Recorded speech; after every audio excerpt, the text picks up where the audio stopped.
여름 어디선가 시체가. 박영선 장편 소설. 고! 1. 여름. 슬프거나 말거나 턱이 빠지도록 호박쌈 한입. 해가 똥구녕을 쳐들 때까지 자빠졌구먼. 오해할까봐 말해두는데 아직 9시도 안 됐다. 12시쯤 이른 말 들으면 억울하지는 않지. 밖에서는 우당탕탕 아주 살림을 부순다. 나 깨우려고 일부러 저러는 거다. 저러다 뭐 하나 깨지면 할머니 본인만 손해지. 아침잠을 위한 투쟁은 오늘로 사흘째다.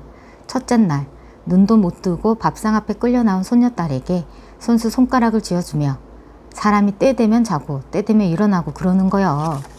어여 정신 차리고 밥 먹어. 응? 다정도 하셨더랬다. 아무리 손녀딸이라도 1년에 두어 번 보는 사이 할머니도 처음부터 막 나오긴 힘들었던 거다. 둘째 날은 슬슬 본색을 드러냈다. 문짝이 부서져라 열어젖히고는 아직도 자냐. 등짝이 잔판에 눌러 묶었다. 80 노인네는 초저녁잠이 깨잠이고 21살 꽃처녀는 아침잠이 꿀잠이라고 당신이 9시가 되자마자 골아떨어질 때 내가 벌써 자냐고 딴지를 걸었나? 찍소리도 안 했다. 깊은 잠 주무시라고 텔레비전 볼륨도 줄여줬다. 근데 나한테 왜 이러냐고 진짜. 라이프 스타일의 다양성에 대해 말해봤자 삶은 호박에 이빨도 안 들어갈 소리 같다. 할머니 나 저혈압이래. 고혈압보다 무서운 병. 아침 일찍 일어나면 어지럽고 토하고 그래서 아침에 일찍 못 일어나는 거야. 물론 의료계의 공식 입장은 아니다. 그게 다 안 먹어서 그런 거요. 새 모이만큼 먹으니 힘이 난다니? 할머니 지가 아주 이사다. 그리고 오늘 셋째 날. 해가 똥구녕을 쳐들 때까지 자빠졌구먼. 게을러 터져갖고는. 급기야 폭력 행사다. 등짝을 후려치는데 맞은 등짝이 얼얼하다. 팔순 노인네가 힘이 장사다. 아침밥보다는 아침잠이 절실한 손녀딸을 기어코 밥상 앞에 앉히더니 호박쌈에 된장 쓱쓱 발라 턱이 빠지도록 우겨 넣는 거다. 맛있겠네? 아침부터 입맛도 좋으시지. 하긴 할머니 저는 날이 밝기도 전에 일어나 밭 한 고랑 메고 들어왔으니 밥맛이 절로 날 거다. 맨날 첫날 자빠져 뒹굴대니 밥맛이 생긴다니? 밥맛 나게 나보고 배추밥 매러 가잔다. 죽으면 썩을 몸 어지간히도 애낀다. 그런 할머니는 너무 쓴다. 과소비다. 보라, 라이프 사이클부터 삶의 철학까지 홍간난 여사와 나는 공유할 만한 것이 요만큼도 없다. 손톱만큼도 없다. 내 몸뚱아리의 유전자 4분의 1을 저 홍간난 여사에게 물려받았다 하더라도 정서적 거리감은 100만건년인 80살 시골 노파와 21살 도시 처녀가 시한부 동거를 하게 됐으니 아니다. 동거 따위가 아니라 유배다. 첩첩상중 적막강산의 귀양살이. 이곳 충청남도 운산군 산내면 두왕리로 말하자면 88 올림픽 때도 전화가 개통되지 않았다는 한반도의 오지다. 케이블은커녕 공중파도 바람이 방향 따라 전파가 잡혔다 끊겼다 하는 문명의 사각지대. 버스와 도보의 대장정을 거쳐야만 커피 한 잔 마실 수 있는 곳. 그것도 스타벅스 원두커피가 아니라 미스김이 타주는 설탕셋 프림둘 읍내 다방 커피다. 스마트폰은 시계 이상의 의미가 없고 컴퓨터, 인터넷, 게임, 영화관 그만. 제발 그만. 아, 타임슬립 한 것도 아니고 진짜 나는 왜 이곳에 버려진 걸까? 어디서부터 잘못된 걸까? 내가 뭘 잘못한 거지? 이런 아침잠 때문이잖아. 아는 사람은 안다. 9시 뉴스 전에 하는 1일 드라마가 있다. 사랑하는 여자가 알고 보니 의붓 엄마에 숨겨놓은 딸이고 그 여자의 입양된 남동생은 알고 보니 어렸을 때 잃어버린 친동생이었다는. 알고 보면 기야말 일투성이에다 알고 볼 너무 많은 드라마. 어쨌거나 주인공네 회사가 나쁜 놈에게 속아 도산 위기에 처했더란다. 여자 주인공 아빠가 뒷목 잡고 쓰러지는데 그때 충청남도 운산군 산내면 두왕리의 열혈 시청자 강두경 옹께서도 같이 쓰러지셨다. 내비게이션에서도 안 나오는 첩첩 산중 산골짜기에 구급차가 도착했을 때 할아버지 심장은 멈춰 있었다고 한다. 향년 83세. 돌연사라면 돌연사지만 3년 전 고혈압으로 쓰러지셨을 때 예행 연습이랄까? 마음의 준비를 했던 데다가 큰아버지가 들어놓은 상조보험도 있고 20여 년 전 윤달에 수의도 만들어놨단다. 떡을 3가지 하느냐 2가지 하느냐가 가장 큰 문제였을 만큼 순조로운 장례식이었다. 뭐 문제가 생겼다고 해도 삼수생 손녀딸이 어쩔 수 있는 건 없었겠지만 그러고 보니 할아버지를 땅에 묻고 돌아온 저녁에도 할머니는 호박쌈을 참 맛있게 드셨다. 할머니뿐만 아니었다. 상주들이 어찌나 식욕이 좋던지. 열무김치가 맞춤으로 익었네. 큰고모는 밥 1공기를 추가했다. 그럴 리는 없겠지만 나중에 큰고모 강민자 씨께서 자서전 같은 걸 쓰게 되면 이렇게 회상할지도 모르겠다. 아버지를 산에 묻고 돌아온 날 저녁 밥을 2그릇이나 비웠습니다. 말하다 보니 우리 큰고모가 엄청 불효자식처럼 보이는데 장례식 내내 제일 서럽게 운 게 큰고모였다. 큰고모 우는 것 보고 동네 사람들도 그랬다.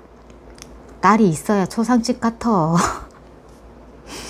아무튼 장례식 마지막 날 이른 저녁 식사가 끝나고 어른들이 안방에서 부조금을 정산하던 때였다. 나는 대청마루에 누워 집에 가면 제일 먼저 뭘 할까 생각하고 있었더랬다. 일단 샤워부터 하고 짠한 아이스커피 더블샷과 시럽을 듬뿍 바른 와플을 먹어볼까? 크림 파스타도 먹고 싶고 던킨 도너츠에 허니 후리터도 먹고 싶고 눈꽃 빙수에 산다는 건 식욕이구나 철학을 하는데 언제부터 출근이냐? 안방에서 들리는 큰아빠 목소리. 내일 오후엔 나가봐야지. 아빠의 대답. 아버지는 참 수요일쯤 돌아가셨으면 좀 좋아. 초상 치르고 주말에 좀 쉬고. 막내 고모다. 어제까지만 해도 주말에 끼어 문상객이 편하겠다면서. 우리 아버지 죽을 때도 남들 생각하셨네. 눈물을 찔끔 그려놓고선 문득 큰아빠 웃음소리가 들렸다. 아니 그게 계속 같은 말 하게 되잖아. 문상객들은 얼마나 애통하십니까? 우리는 먼 길을 고맙습니다. 하도 듣다 보니까 이 말이 인이 박혀갖고는 아버지 친구분이신 것 같은데 내가 먼저 그랬어. 얼마나 애통하십니까? 우리 큰아빠가 제일 크게 웃었다. 큰 고모부가 느릿느릿 한마디를 보탰다. 아주 틀린 말은 아니네. 친구가 죽었으니 애통하긴 할 테지. 재차 와하하하하. 큰 고모는 박수까지 치며 웃었다. 역시나 그럴 일은 없겠지만 강민자 씨께서 자서전을 쓴다면 아버지를 산에 묻고 돌아온 날 우리는 박장대소했습니다.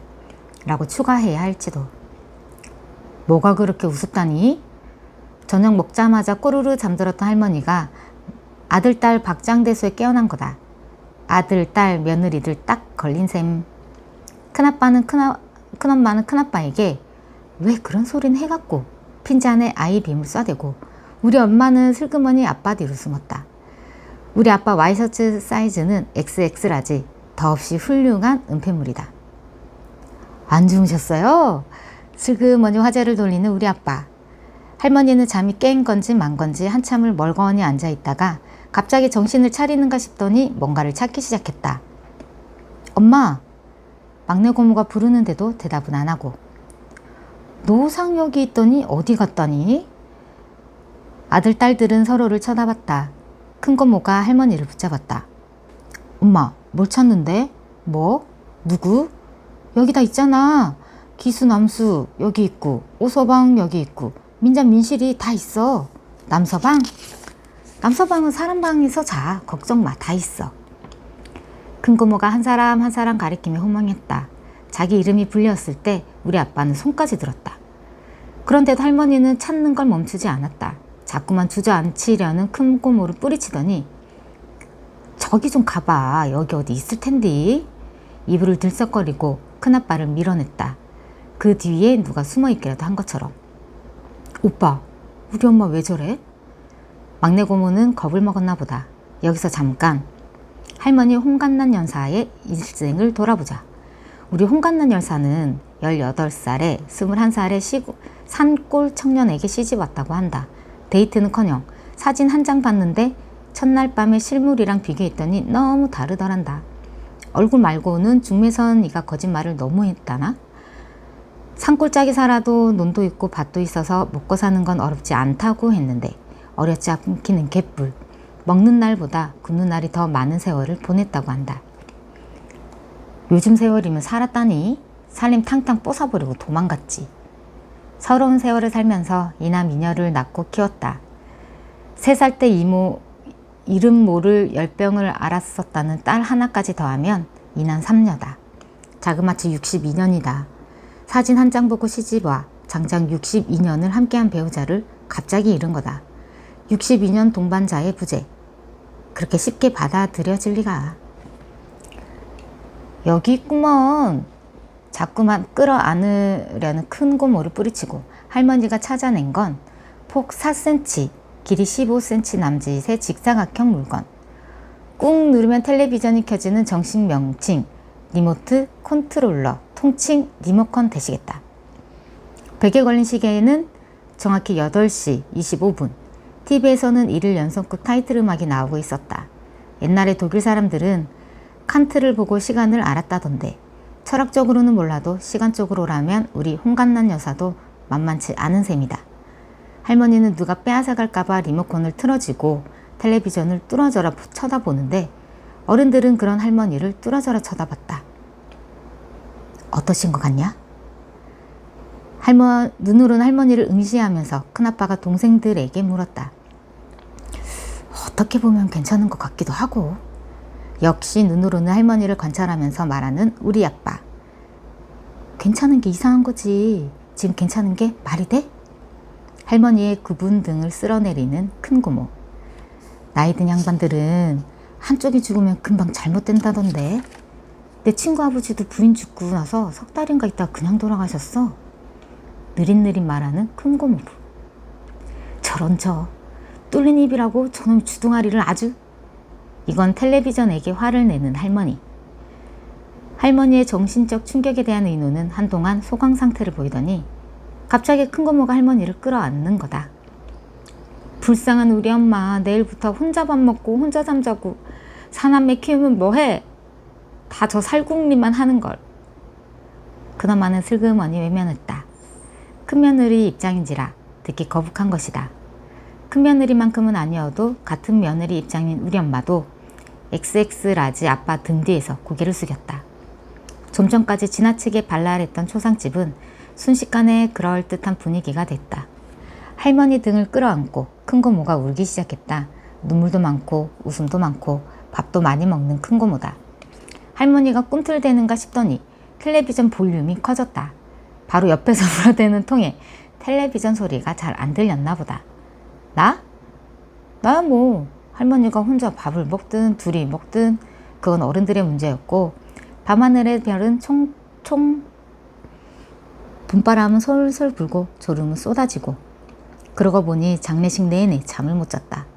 윗방에서 사촌 언니와 올케 언니가 자고 있었다. 그 옆에 누웠더니 새우는 소리가 들렸다. 저 새가 부엉새냐 소쩍새냐 그러다가 깜빡 잠이 들었다. 두서없는 꿈을 몇 가지 꿨다. 부고를 듣고 시골에 온 첫날 안방에 누워있는 할아버지를 보면 내가 본 첫 시체구나 라고 생각했다가 스스로도 깜짝 놀라 죽은 지 얼마나 됐다고 시체라니 참 야박하구나 하고 반성하는 꿈.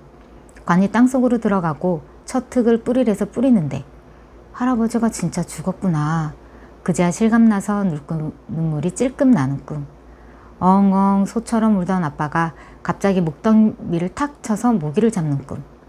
호박쌈을 우겨넣던 할머니가 느닷없이 검콩 한 대, 찹쌀 한 말 하는 꿈. 장면이 바뀌고 개울가에서 옷을 훌훌 벗으며 강물에 들어가는 꿈.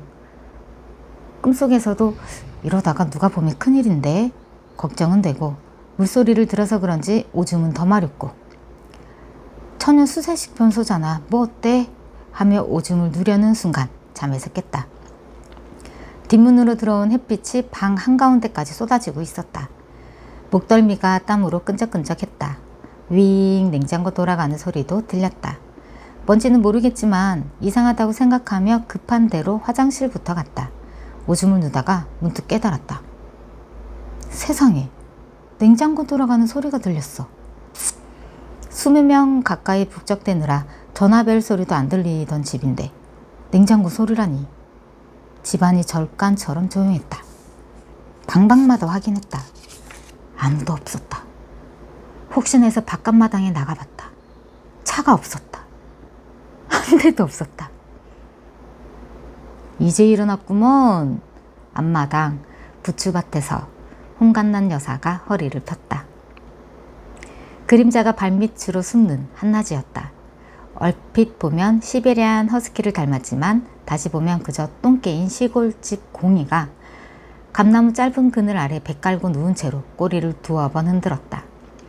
앞으로 잘 지내보자는 제스처? 눈앞이 핑 돌았다. 어지럼증이 나서 방으로 들어오는데 눈앞에 까만 별이 날아다녔다. 갑자기 햇빛을 봐서가 아니었다. 맹세코 정신적 충격 때문이었다. 전화기 옆에 메모지 한 장, 그것도 달력을 찢어 만든 성의 없는 메모지가 있었다.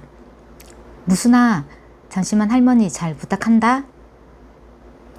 그 옆에 5만원짜리 10장. 진짜 열받는 건 할머니 잘 부탁한다 뒤에 붙은 하트 뿅뿅. 하트가 말이 돼? 하트가?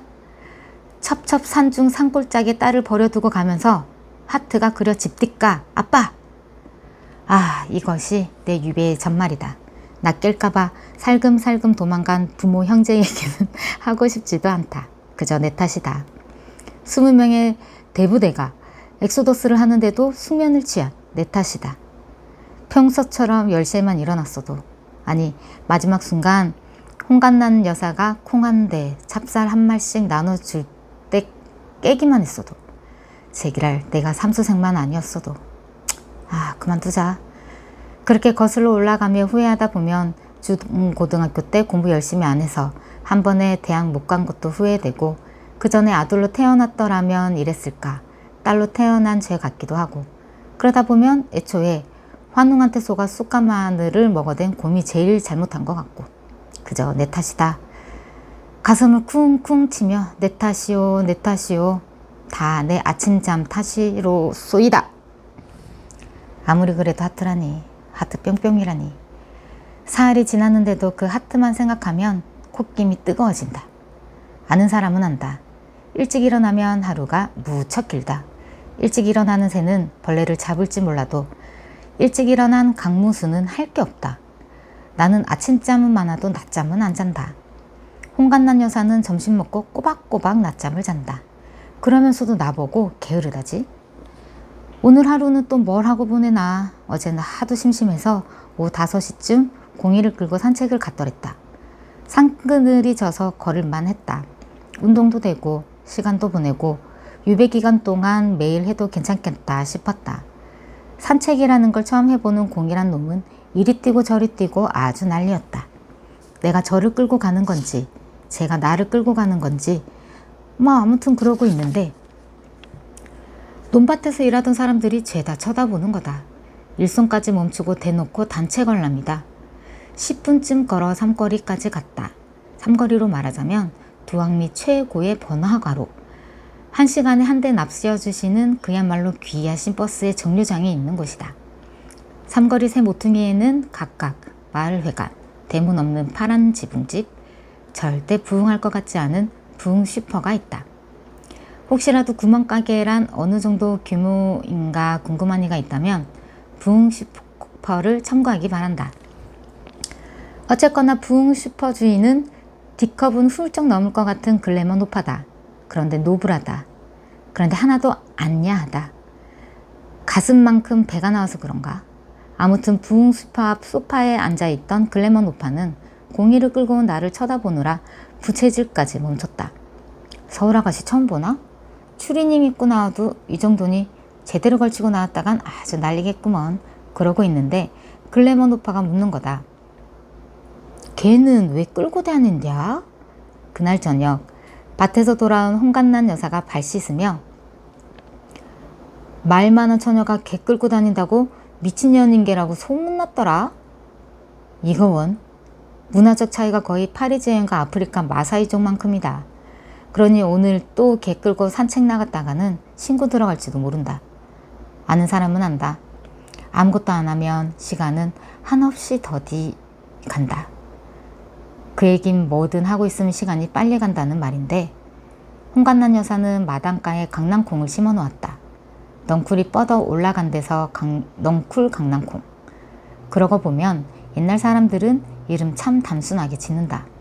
섭섭하다고 해서 섭섭이, 막내라고 해서 막둥이. 하여간 넝쿨 강낭콩 옆에는 대나무를 꽂아 넝쿨이 타고 올라가도록 해놨다. 대나무를 칭칭 감고 올라간 걸 보면 넝쿨 손이 움직이긴 움직인다는 소린데 좋다. 넝쿨 손이 대나무를 휘감는 현장을 포착하리라. 어라, 그러고 보니 나랑 비슷한 실험을 한 사람이 있었던 것 같은데 왜 완두콩을 교배해서 우선과 열성의 법칙을 알아냈다는 사람 말이다. 맨델인가 하는 사람. 내가 하려는 실험과는 좀 다를지도 모르겠지만 어쨌거나 맨델, 그 양반도 할 일이 되게 없었나 보다. 넝쿨 손에게도 지능이 있는 걸까? 어째 꼼짝도 안 한다.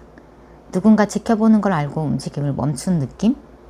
넝쿨 손만큼은 아니라 동네 전체가 뿐만 아니라 동네 전체가 꼼짝도 안 한다. 지나가는 사람도 없고 지나가는 차도 없고 바람만 가끔 나뭇가지를 흔들 뿐. 동네 사람들은 죄다 뭐하냐고 벼 속에 콩 속에 숨어서 일한다. 확인해 보고 싶으면 개 끌고 지나가면 된다. 논에서 밭에서 새까맣게 탄 노인들이 학처럼 고개를 들 테니까. 딴 생각을 하다 봤더니 넝쿨 손이 살짝 구부러진 것도 같다. 유괴 첫날 항의 전화를 했더니 자애로우신 우리 어머니다. 수험생, 네가? 비 온다고 학원 빠지고 우울하다고 학원 안 가는 네가? 월화수목 미니 시리즈부터 주말 드라마까지 다 챙겨보는 네가? 넌 그냥 게을러 빠진 백수야. 알아? 무석이 공부하는 거 방해하지 말고 데리러 갈 때까지 구글이 있어. 사실 시골에 버려진 건 이번이 두 번째다. 첫 번째는 6살 여름이었다. 그때 일은 기억한다기보다는 들어서 하는데 3살 터울의 동생 무석이는 심장에 구멍이 난 채로 태어났다. 그 구멍을 막는 수술을 해야 하는데 6살 누나에게 손이 어찌나 많이 가는지 시골에 버려졌다는 사연이 되시겠다. 그때도 내가 자고 있는 틈을 타서 엄마 아빠가 살짝 도망갔단다. 혹시 내가 아침에 일찍 못 일어나는 거 그때의 트라우마 때문인가? 자고 일어나면 버려지니까 아예 안 일어나려는 심리. 그냥 해버리다. 해본 소리다. 대성통곡을 한 것은 그때 잠시뿐. 홍간난 여사의 증언에 의하면 온 동네를 어찌나 뿔뿔대고 돌아다니는지 밥 때마다 너 찾으러 다니는 게 일이었어. 6살 강무수는 완벽한 적응력을 보였단다. 산으로 들로 싸돌아다니면서 잠자리도 잡고 삐비도 뽑아먹고 새까맣게 타서 허물도 벗겨지고 예적에는 궁뎅이를 방바닥에 붙이지를 않더니 지금은 왜 저런 모양인가 몰라. 홍간난 여사도 모르고 나도 모르겠다. 그때 너무 에너지를 써버려서 지금은 방전된 건지도. 넝쿨 강낭콩의 넝쿨 손에 대한 고찰은 중단이다. 파리절에서 안 되겠다.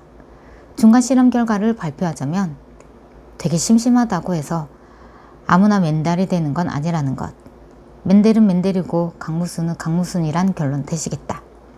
과학적 고찰은 됐고 전원 생활하면 역시 가등인이다. 홍간난 여사는 밭만 멜 줄 알지 정원을 가꿀 줄은 모른다. 마당 한쪽에 꽃밭이라는 게 있긴 있는데 완전 제멋대로다. 콩밭에 쏟는 정성 절반만 쏟아도 저 정도는 아닐 텐데. 하긴 마당가에 코스모스도 아니고 개나리도 아니고 넝쿨 강낭콩 심는 노인네한테 뭘 바래. 꽃을 색깔별로 옮겨 심어볼까? 아예 카드 섹션처럼 모양을 만들어봐. 사랑방 어딘가에 꽃실 봉투가 있었던 것도 같은데. 먼저 잡초부터 뽑아야겠다. 하다 보니 꽤 재밌다. 이래서 홍간난 여사가 눈만 뜨면 풀 뽑으러 가나보다. 밤마다 삭신이야 팔다리야 하면서 그 힘든 걸 왜 하나 싶었는데. 뿌리 깊은 잡초가 있다. 뿌리 깊은 나무는 바람에 안이 움직이고 뿌리 깊은 잡초는 죽어라 안 뽑힌다. 그렇다고 물러쏘냐? 호미질을 쾅쾅 하는데 지렁이가 꿈틀댄다.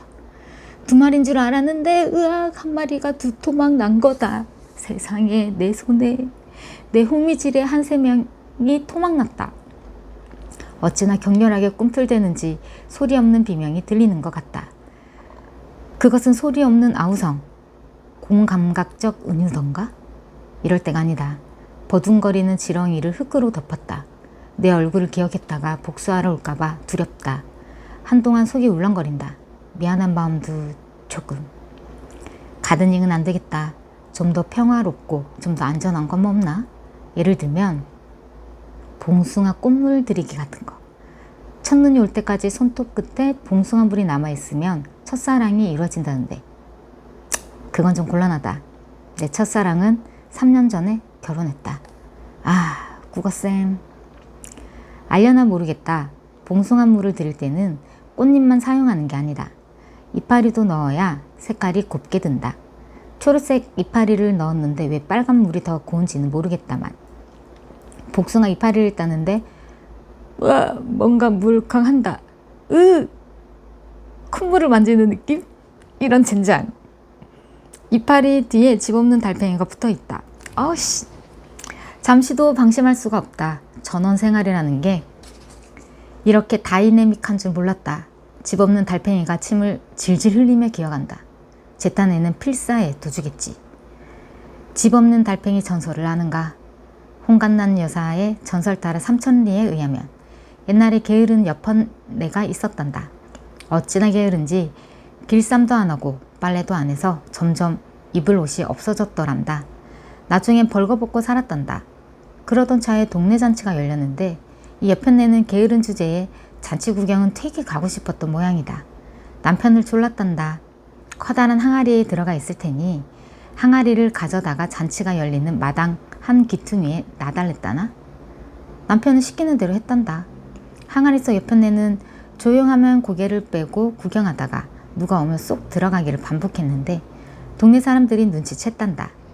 게으른 여편네가 얄밉기도 하고 재미삼아 항아리를 툭툭 쳤는데 그만 항아리가 깨졌단다. 벌거벗은 여편네는 하도 창피해서 그 자리에서 죽고 말았는데 그 여편네가 죽어서 된 게 집 없는 달팽이라고. 게으른 여편네. 게으른 것도 정도껏 해야지. 비위 약한 사람에게 두고두고 민폐다. 게으른 기가 꼭 너 같은 거요. 홍간난 여사는 이렇게 말씀하셨지만 어딜? 내가 그 정도는 아니다. 비누칠을 박박 손가락 지문이 벗겨지도록 닦고 2번 닦고 3번 닦고 냄새까지 맡아보는데 오토바이 소리가 들린다. 우편 배달부 반갑기는 난생 처음이다. 헬멧을 쓸 우편 배달부가 대문 기둥에 매달린 편지함에 우편물을 넣고 가 고운잎 마중 나온 새색시처럼 떼어나온 나를 쳐다본다. 넣다가 키는 180cm쯤? 비쩍 마른 데다가 하필 빨간색 헬멧을 썼다. 꼭 성냥개비 같다. 그것도 케이크 상자 안에 들어있는 대짜 성냥개비. 헬멧 밑으로 주름이 자글자글했다. 60쯤 됐으려나? 아직 현역인 걸 보면 그보다는 어릴지도. 어떻게 되시나? 밑도 끝도 없는 우편 배달부의 질문. 뭐가요? 라고 되물으려다가 겨우 알아차렸다. 손년데요? 아, 우편 배달부는 고개를 끄덕거리더니 할머니가 걱정돼서 남았구먼. 혼자 수긍한다. 진실과는 다소 거리가 있지만 그런 걸로 해두지 뭐. 유배 생활 3일 동안 처음 이야기를 나눈 이성이 대짜 성냥개비 우편 배달부라니. 되는 년은 이럴 때 박해일이 우편 배달부로 오더구만. 뭔 전기세가 이렇게 나왔다니? 이게 다 너 때문이여. 우편 배달부가 가져온 전기세 고지서를 읽어달래서 읽어줬더니 홍간난 여사가 말도 안 되는 핀잔을 한다. 흥, 여사님, 그건 지난달 전기 사용료거든요. 할머니는 어떠시냐? 밤 9시 반쯤 큰아빠에게서 전화가 왔다. 어제는 큰 고모, 그 전날에는 작은 고모. 번호표 뽑아놓고 번갈아 전화하는 건지도 모르겠다. 내용도 똑같다. 할머니는 어떠시냐? 그렇게 걱정되면 자기들이 내려와 있든가. 삼시끼니는 잘 챙겨 드시고 할머니 사내 묻고 돌아온 날 저녁 고봉밥 드시는 거 다 같이 봤잖아요. 잠은 잘 주무시고 할머니 코 고는 소리를 직접 들려드린다. 혹시 엉뚱한 소리를 한다거나 60년 배우자를 잃고 정신줄 놓을까봐 다들 걱정인가 본데 이런 말 하긴 뭐하지만 할아버지가 뇌출혈이 아니라 변사체로 발견됐다면 나는 홍간나는 여사를 의심했을지도 모른다. 아무리 늙어도 과부는 과부인데 씩씩해도 너무 씩씩하다. 무슨 네가 효녀다. 통신 끝. 알려나 모르겠다. 공영방송은 새벽 2시 넘으면 끝난다. 36개 채널이 24시간 내내 현란하게 돌아가는 문명의 땅에 살 땐 그런 거 몰랐다. 오늘은 다큐멘터리 공교육 이대로 좋은가의 마지막 방송이었는데 공교육이든 사교육이든 얼마든지 봐줄 테니까 제발 끝나지만 말아라 했는데 결국 끝나고 말았다. 무지개 색깔의 화면 조정 시간이 끝나면 샌드존이 나올 거다. 꺼진 TV 모니터에 우울한 얼굴이 비친다. 그 얼굴은 나다. 아, 나의 TVN, 나의 MTV, 나의 하나TV여. 수다라도 떨면 외로움이 가실 텐데 말했다시피 핸드폰은 시계와 다름없다. 친구년들은 낯선 집 전화번호가 뜨면 받지도 않는다. 사방이 조용하니 시계 초침 소리가 커진다. 시간 참 더럽게 안 간다. 낮 시간도 느리지만 밤 시간은 정말 느려 터졌다. 그 여자 황진이의 심정이 이해간다. 동짓날 기나긴 밤이 얼마나 지겨웠으면 뚝 떼어내고 싶었을까. 황진이는 뚝 떼어놓았다가 입 모시는 밤에 요긴하게 쓰기라도 하지. 나는 남열 상열 지사를 나눌 힘도 없고 시간이 부족해서 뭘 못하는 사람도 아니니까 필요한 사람한테 줘버렸으면 좋겠다. 하루가 25시간이면 좋겠다는 사람에게 시간 기부를. 마당으로 나갔더니 공이가 미친 듯이 꼬리를 흔든다. 공이여, 똥개여, 네가 아무리 반긴데도 나는 널 데리고 산책은 갈 수 없단다. 달은 밝고 별은 총총한데 어디선가 산짐승 우는 소리가 들린다. 이렇게 우는 짐승이 뭐더라? 고라니라고 했나 여우라고 했나? 황진이만한 재능은 없더라도 뭔가 한 수 나을 것 같은 분위기인데 모기 때문에 망했다. 방충망 뒤로 후퇴하고 봤더니 그 사이 2방이나 물렸다. 모기가 물어 부은 살갗에 손톱 자국을 내다가 생각났다. 그렇다. 라디오가 있었지? 내가 왜 이 생각을 못했지? 라디오는 24시간 방송이다. 잠시도 쉬지 않는다. 사랑방에서 라디오를 본 것 같은데. 망했다. 라디오인 줄 알았는데 마사지 기계다. 그나마도 고장났다. 이거 참 큰일이다. 시간이라는 건 의식하면 할수록 더디 간다. 아무것도 안 하고 시간 보내기가 이렇게 어려운 거였다니. 게으름만큼은 남부럽지 않다고 자부했는데 사실 나 꽤나 부지런한 축에 속하는지도 모른다. 내 몸속에 홍간난 여사의 피가 흐르긴 흐르나 보다. 사랑방 윗목에 안증뱅이 책상이 있다. 할아버지가 쓰던 건가 본데 책이 5-6권 놓여 있었다. 보자, 읽을 거리로 선진 영농이 나올까? 장기묘수풀이가 나올까? 장기묘수풀이. 어라? 엉뚱한 책이 있다. 이곳은 시 도서관이라면 틀림없이 사서가 서가를 착각했다고 밖에 볼 수 없는 의외의 책.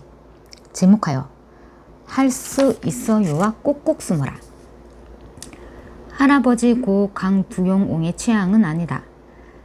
첫 장 안쪽에 원래 소유자의 사인이 있었는데 꾹꾹 눌러 쓴 그 이름 강무순. 첫 번째 유배 시절의 유실물이었을 거다. 할 수 있어요는 볼이 터질 것 같은 기저귀도 못된 3살쯤 된 꼬마가 주인공이다. 그 꼬맹이 어찌나 자립적인지 뭐든 제가 하겠다고 고집 피운다. 양말도 혼자 신는다. 단추도 혼자 잠근다. 모자도 혼자 쓰겠다. 결국 양말도 짝짝이, 단추는 하나씩 밀려 잠그고 모자는 앞뒤가 바뀌었다. 실수를 모른 채 환하게 웃는 녀석에게 한마디 해주고 싶다. 웃을 수 있을 때 실컷 웃어도 긍정 마인드가 통하는 건 기저귀 떼기 전까지란다. 꼭꼭 숨으라는 정체성에 관한 내용이다. 첫 장에 문제가 나오고 다음 장에 정답이 나오는 구성이다. 얼룩벽 속에 숨어있는 동물은 얼룩말이고 하얀 눈 속에 숨어있는 건 토끼며 열대우림 넝굴 사이에 숨어있는 건 누가 봐도 뱀일 텐데 정답 페이지에 다른 게 숨어 있었다. 용수철을 뜯어낸 면이 너덜너덜한 반으로 접힌 도화지다. 그림인 줄 알았는데 지도란다. 책의 소유자를 밝힌 필지와 똑같은 꾹꾹 누름체로 보물지도라고 정체성을 밝혀놓았다. 정말이지 과감한 화풍이다. 원근감이나 입체감은 일절 무시했다. 나무와 산이 같은 크기인데다가 정면을 그린 건지 측면을 그린 건지 짐작 불가능한 피카소풍의 검색집이 한 채. 화가도 집을 그리다가 신경질이 났는지 색칠이 난폭하다. 그래도 여기까진 집이구나, 나무구나 알겠는데 도저히 해독 불능한 물건이 하나 있다. 그림 중앙에 제일 크게 자리 잡은 빨간색 물체. 빗자루를 거꾸로 세워놓은 것 같기도 하고 포크 2개를 나란히 세워놓은 것 같기도 한데 지도에 의하면 그 밑에 막대한 보물이 숨겨져 있단다. 다임개술이라는 암호와 함께. 다임개술이라. 빨간색 포크를 말하는 건가? 아니면 보물이 묻힌 장소? 필적 감정을 통해 확인된 바 6살 강무순이 그린 게 분명한데 21살 강무순은 도통 짐작을 못하겠다. 위아래를 바꿔보기도 하고 뒷장에 힌트가 있나 뒤집어 보기도 하고 혹시 이중종이인가 비벼도 봤다. 보물지도의 미덕이 관계자 외 해독 불가능이라면 이 지도는 완벽하다. 너무 완벽해서 관계자가 읽어도 해독할 수 없다는 게 함정이다. 그래도 보물지도다. 우하하하 보물지도란 말이다. 따각. 곡괭이 끝에 뭔가 걸렸다. 정신없이 흙을 긁어내는데 과연 보물상자다. 어쩌면 이렇게 보물상자스러운 보물상자란 말인가. 온몸으로 나는요 보물상자예요 하고 말하는 것 같다. 영화 소품으로 써도 좋을 정도다. 그런데 자물쇠는 디지털이다. 많이 본 자물쇠 모양인데 하다가 깨달았다. 우리 아파트 자물쇠랑 똑같다. 이런 우연이. 비밀번호도 똑같다. 1023 10월 23일 우석이 생일. 두근두근한다. 희죽희죽 웃음도 나온다. 보물이다 보물. 뚜껑을 여는 순간 상자 안에서 눈을 뜰 수 없을 만큼 찬란한 빛이. 해가 똥구녕을 쳐들었다. 열어젖힌 문 사이로 햇빛이 무참하게 쏟아져 들어왔다. 뒹굴뒹굴 햇빛을 피해 구석으로 피난간다. 햇빛을 쏘이면 까맣게 타버리는 나느냐 드라큘라의 후예. 너같이 게을러 터진 건 보다 처음 본다. 게으른 건 병이여. 병 중에서도 큰 병이여. 못생긴 며느리는 참어도 게으른 며느리는 못 참는 거여. 옛날 같으면 소박을 맞아도 12번은 맞았어. 시집을 가야 소박을 맞든가 하지. 어째 젊은 게 그 모양이라니. 내가 너만 했을 때는 깜깜할 때 일어나서 물 한 동이 길어다 놓고 보리방아 찍어서 밥 안 치고. 어이구 서러운 세월. 그렇게 억울하면 지금이라도 나랑 같이 게으르든가. 머리는 기어 들리지도 않게 궁시렁궁시렁. 남들 잘 때 안 자니까 남들 일어날 때 못 일어나는 거 아니여. 한밤중에 불은 환하게 켜놓고 전기세 아깝게. 어라? 아직도 안 일어난다니? 판판이 손찌검이다.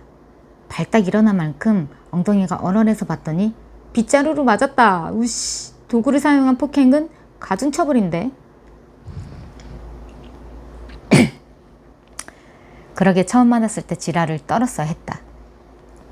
매 맞는 아내든 매 맞는 손녀든 첫 번째 대응이 중요한 거다. 이게 뭐라니? 폭력 높아 홍간난 여사가 보물지도를 발로 툭 건드리더니 종갓집 아니여? 종갓집은 왜 그래놨다니?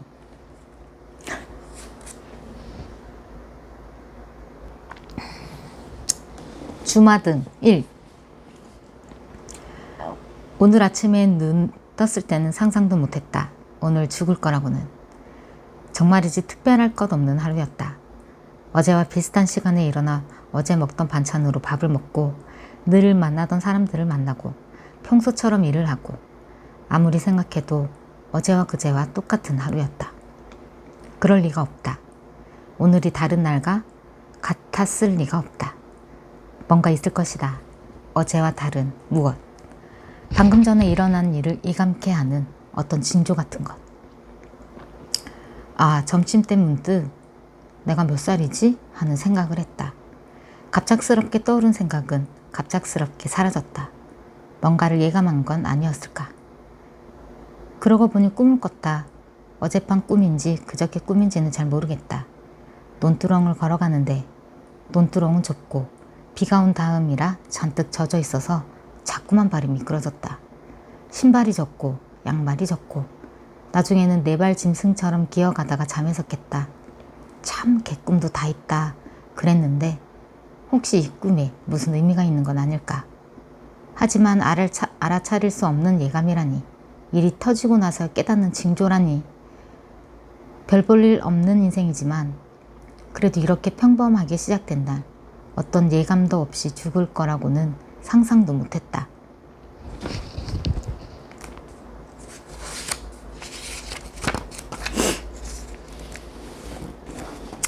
이 여름 부채질은 하다가 그만두면 더 더운 법이지.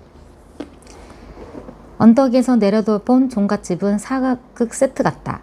마당새는 마당 쓸고 사머리는 마루 닦을 것 같은 양반집. 저게 99칸짜린지는 모르겠다만 집 안에 집이 있고 그 집 안에 또 집이 있다. 안방마님 대감마님 별당 아저씨가 죄다 독차 생활을 하시나 보다. 두왕리 정보통 홍간난 여사에 의하면 나 시집 올 때만 해도 이 근방 논밭이 죄다 경산유 씨 거였어. 홍간난 여사 시집 올 때면 호랑이가 줄담배 피우던 시절. 어디 논밭뿐이간 산도 죄다 종갓집 거였어. 종갓 땅을 안 밟고는 산 내면은 지날 수가 없었다니까. 죽동면 송이면 땅도 거진반은 종갓집 거였고 산대면이 얼마나 큰지도 모르겠고 죽동면 송이면은 또 어디 붙어 있는 건지도 모르겠다만 아무튼 말도 못하게 부자였나 보다. 토지개혁이다 뭐다 해서 살림이 팍신 줄었단다. 하지만 부자가 망해도 3년은 간다고. 지금 네 근방에서 자세 좀 헌다 하는 이들은 다 경산유씨여. 이장, 유건승이, 조합장, 유정문이, 지나본 구수도 유모시기, 경찰서장도 유가, 두왕리 사람도 절반이 유가 아니냐. 그 대단한 경산유씨의 중심이 종손이고 그 종손이 기거하시는 데가 언덕 아래 저 사극 세트 같은 경산유씨 종가라는 건데 삼복더위에 언덕인지 산인지 넘어오느라 죽을 지경이다. 다리는 후들거리고 목은 끈 마르고 이게 다 바보용 때문이다. 보물찾기 원래 코스는 이 길이 아니었다. 종갓집 가는 길 기억 안 난다니? 예전에 자주 당겼잖아. 6살 때 장기 들어가는 할아버지 따라 종갓집을 드나들었단다. 15년 전 일을 기억하라니. 홍간난 여사도 참. 삼거리서 큰 길 따라 쭉 가. 버스 댕기는 길 말이여. 아니 학교 쪽 말고 다리 있는 쪽으로. 다리를 건너서 얼마나 더 간다고 해야 한다니. 아무튼 집 밥 뜸들 갔다 싶은 만큼 걸어가면 왼쪽으로 집 하나가 있어. 지붕이 빨간 집 말이여. 에? 종갓집 지붕이 빨간색이야? 모양 빠지게? 거기가 무슨 종가라니. 거기 종가 아니여. 거기도 유치긴 한다. 아무튼 그 집을 돌아서 쭉 올라가면 거기가 종가여. 찾기 쉬워. 그 근처엔 집이 종가 하나뿐이니까. 할머니 집에서 대략 30분쯤 걸린단다. 이렇게 하여 아침 숟가락 놓자마자 홍간난 여사는 콩밥 매러 가고 나는 봄을 찾아 나서게 됐는데, 무공의 청정지역 두왕리 직사광선은 쳐다만 봐도 어질어질하고 모자만으로는 서울 아가씨 고운 피부를 지킬 수 없기에 검정 우산 들어줬다. 비도 안 오는데 우산 쓰고 다닌다고 미친년이 확실하다고 또 소문날지 모르겠다만 미친년이 대수랴. 내 피부는 소중하다. 두왕리는 3개의 마을로 이뤄졌는데 홍간난 여사가 사는 곳은 아홉모랑이다. 삼 모퉁이가 9개라서 그런 이름이 붙었단다. 삼거리부터 셈해서 3번째 모퉁이에 홍간난 여사 집이 있다. 첫 번째 모퉁이에는 교회가 있다. 초록색 뾰족 지붕을 가진 선한 뜻 교회. 첫 번째 유배 시절에 대한 기억은 거의 없는데도 교회에 대한 기억은 드문드문 남아있다. 6살 강무수는 아침만 먹으면 아홉모랑이 길을 내달려 탱자나무 사이길을 지나 교회를 찾았더란다. 종교적 열의가 있었던 게 아니라 또래가 있었다. 나보다 2살 많은 목사님 딸. 이름이 뭐였더라? 뭔가 기독교적인 이름이었는데.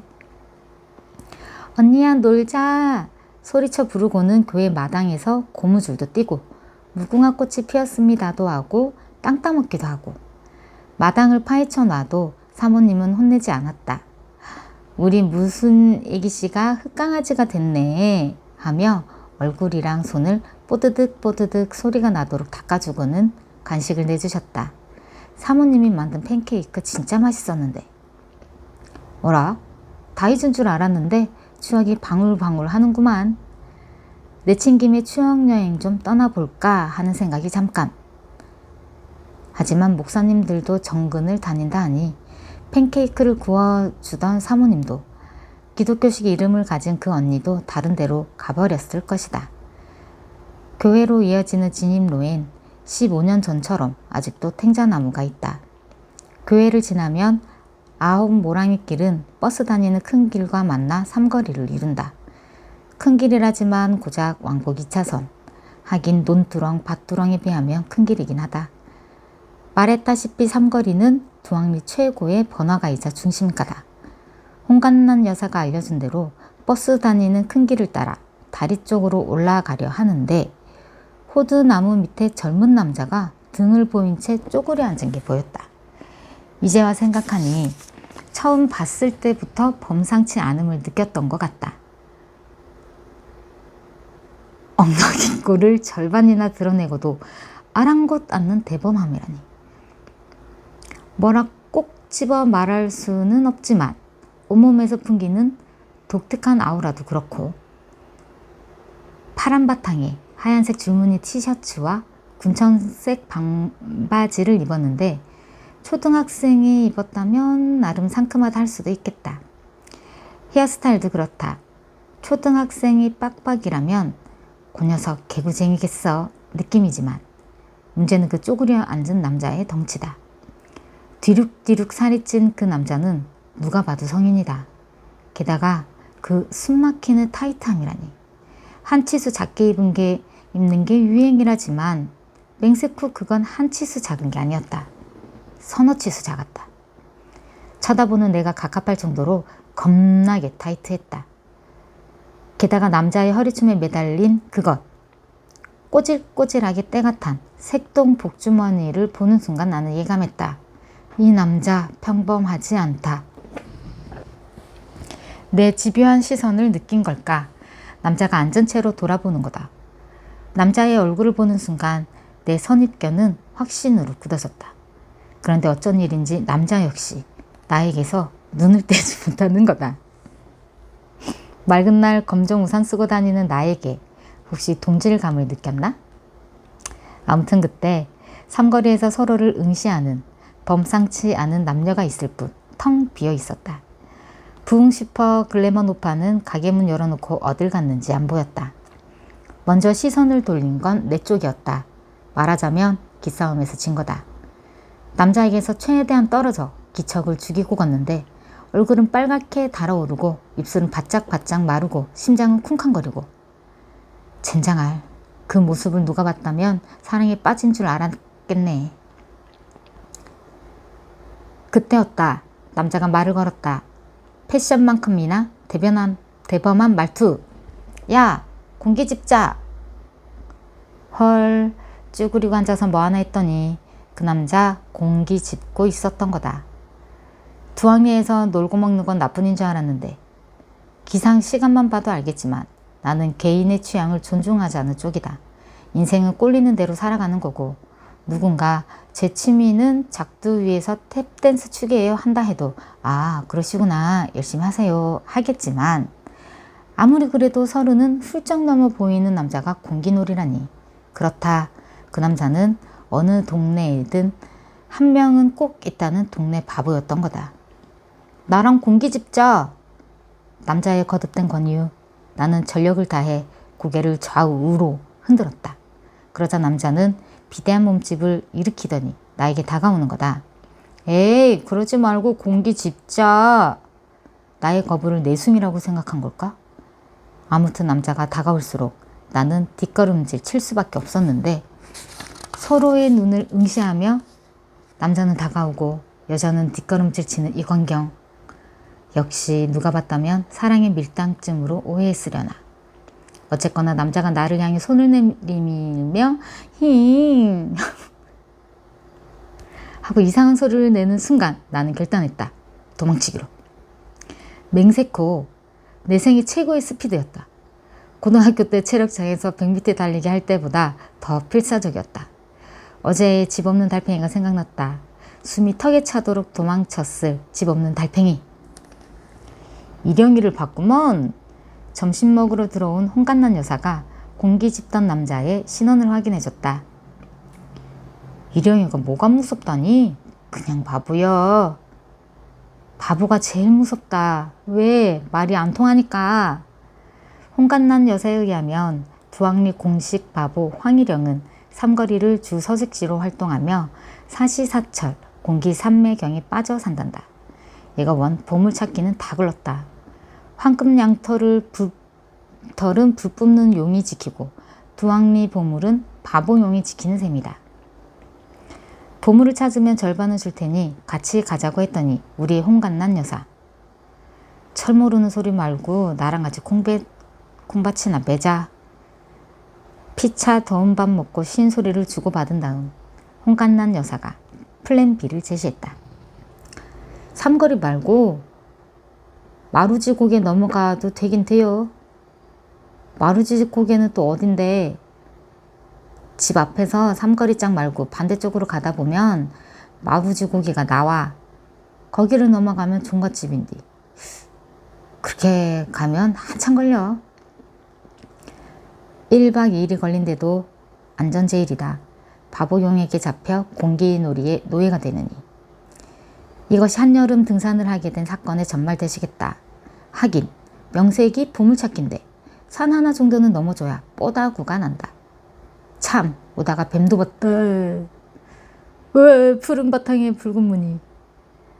붉은 바탕에 푸른 무늬인가? 어쨌거나 독살에 보이는 뱀이 쓱 하고 내 앞을 가로질러 가는 거다. 안 놀랐냐고? 바보용한테 놀란 거에 비하면 뭐. 인디아나 존스도 성배를 찾기 전에 뱀을 봤다지 아마. 뱀의 양에 있어서는 좀 꿀리지만 징조가 좋다. 사진을 못 찍은 게 아쉽다. 다시 문명의 땅에 돌아가면 내 블로그에 보물찾기 챕터를 만들어 올릴 생각이다. 아 그립다. 나의 블로그. 게으르고 게으르니 주인장 없어서 인적이 끊겼겠구나. 인적이 없기론 아홉 모랑이만 할까. 두학리에서 두 번째로 큰 길인데도 불이 무성하다.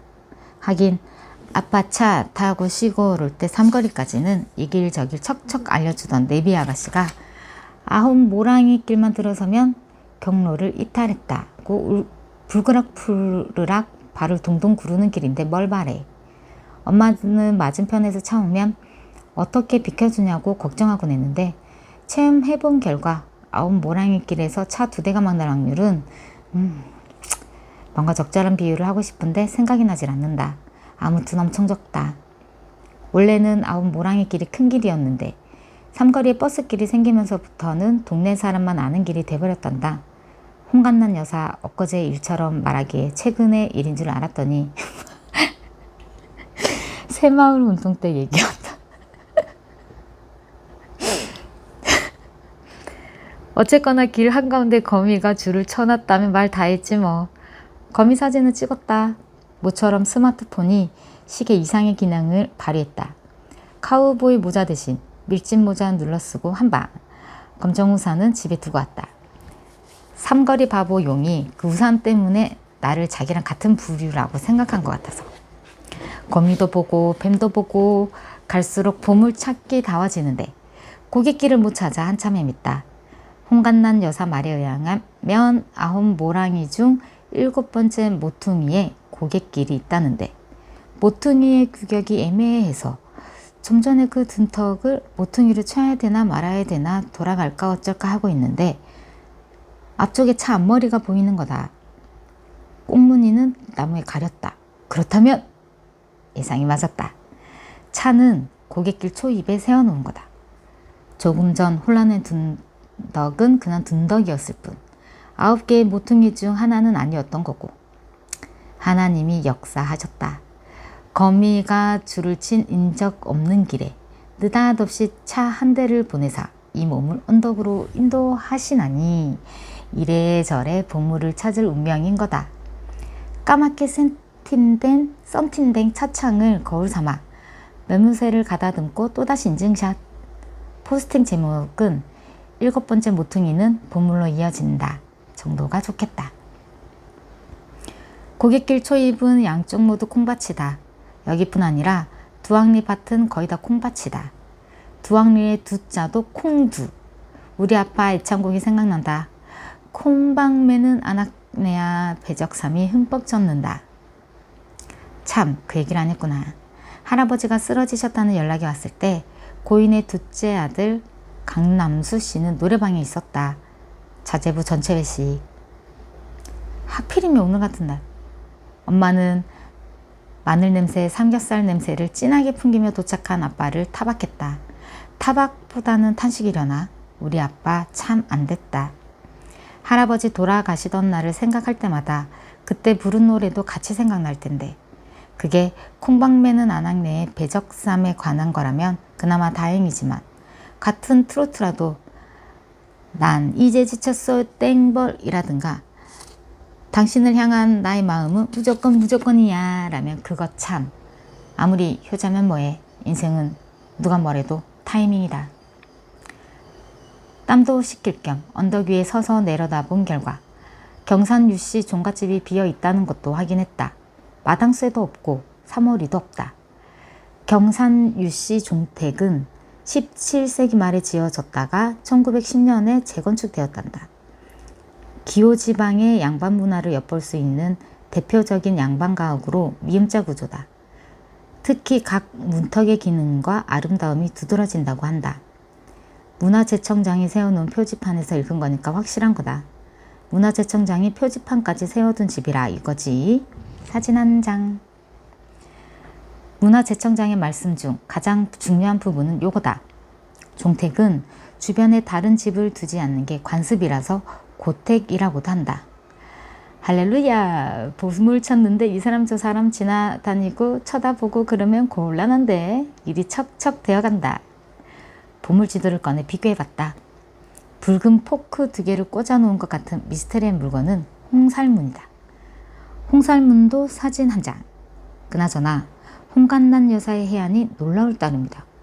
해체와 재구성에 난해 무쌍한 이 그림을 보고 어떻게 종갓집인 줄 알았을까? 늙으면 애가 된다는데 같은 눈높이라서 알아본 건가? 자, 생각해보자. 6살 강무수는 할아버지를 따라 경산 유씨 종갓집에 놀러왔다. 할아버지들은 장기를 두고 6살 꼬맹이는 말도 못하게 심심했겠지.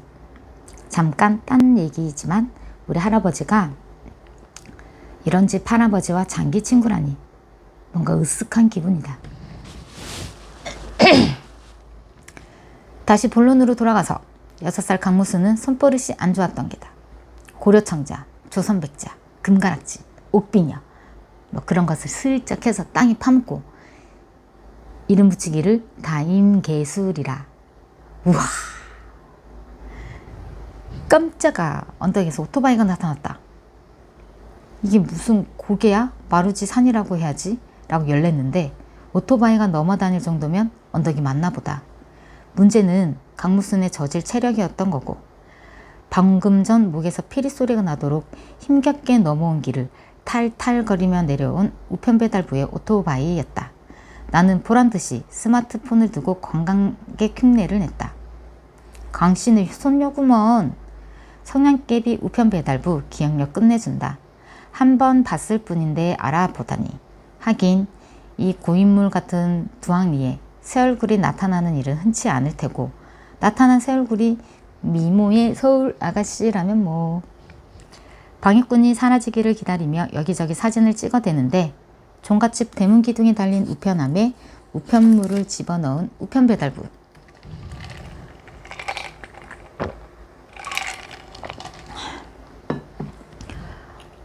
언덕 위에 제실도 봄만 할겨. 종갓집 뒤편 언덕을 가리켜 관광 포인트를 알려주고는 홍살문 옆을 지나 사라졌다. 그런 게 있었나? 아까 올 때는 왜 못 봤지? 뭐 있거나 없거나 상관없다. 보물이란 말이다, 보물. 지도에 의하면 홍살문 오른쪽 다리 밑에 막대한 양의 보물이 묻혀 있단다. 홍살문 다리를 중심으로 넓게 파들어갔다. 땅이 딱딱해서 호미질이 어렵다. 이럴 줄 알았으면 곡괭이를 가져오는 건데 6살 강무순을 너무 얕잡아봤다. 무순아, 6살 꼬맹이 강무순아, 뭐 하자고 이렇게 깊이 묻었니? 다시 파낼 때를 고려했어야지. 가만, 6살 꼬맹이가 이렇게 깊이 묻었을 리가 없다. 혹시 누군가 새치기 해갔나? 오른쪽이 아니라 왼쪽인가? 6살 강무순의 지적 수준이 어느 정도였을까? 오른쪽 왼쪽을 구별했을까?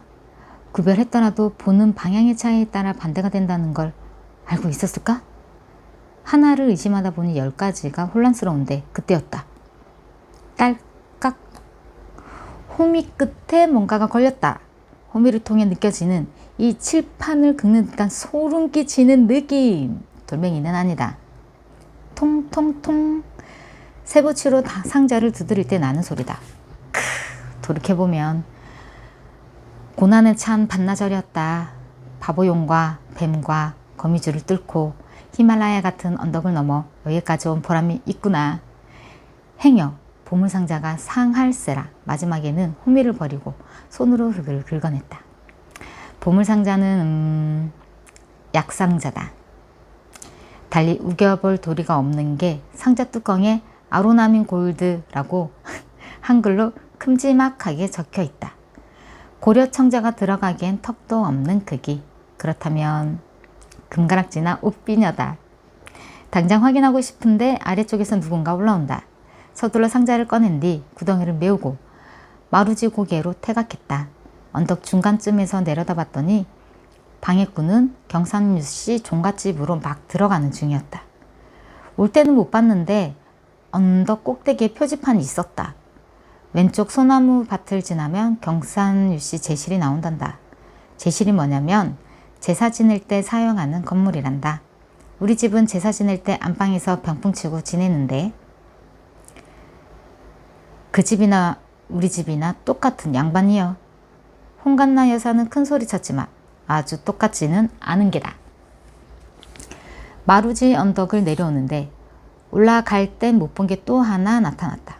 산이 끝나고 콩밭이 시작되는 지점에 젊은 여자가 쭈그리고 앉아 있었다. 콩밭 매러 온 여자는 절대 아니다. 붉은 빛이 도는 짧은 커튼머리와 하얀 목덜미에서 문명의 냄새가 폴폴 났다. 뜻밖의 장소에서 뜻밖의 인물을 만나면 긴장된다. 두학리 산속에서 몸빼 입은 할머니를 만나면 그러려니 하겠지만 하얀 티셔츠에 개츠 청바지를 입은 젊은 여자라니. 저 여자도 공기 짚나?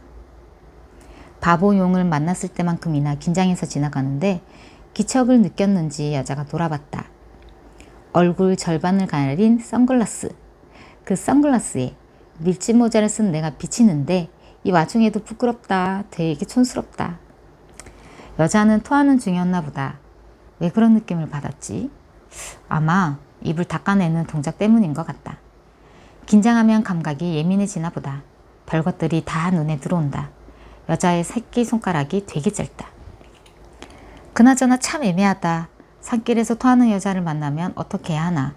모르는 척 지나가자니 인정머리 없어 보인다. 괜찮으세요? 기껏 친절을 베풀었건만 그 여자 대답커녕 벌떡 일어나더니 그냥 가버린다. 되게 무한하다. 쌀쌀맞은 도시 여편네 같으니라고. 밀짚 모자 썼다고 무시하는 거야? 나 서울 살거든. 이 밀짚 모자는 할아버지 거라고. 나도 서울 우리 집에 선글라스 있어. 개수 청바지도 있고. 다리가 짧아서 그다지 어울리지는 않지만. 그치만 뭐. 저는 새끼손가락이 짧잖아. 아 열받아. 괜히 말 걸었어.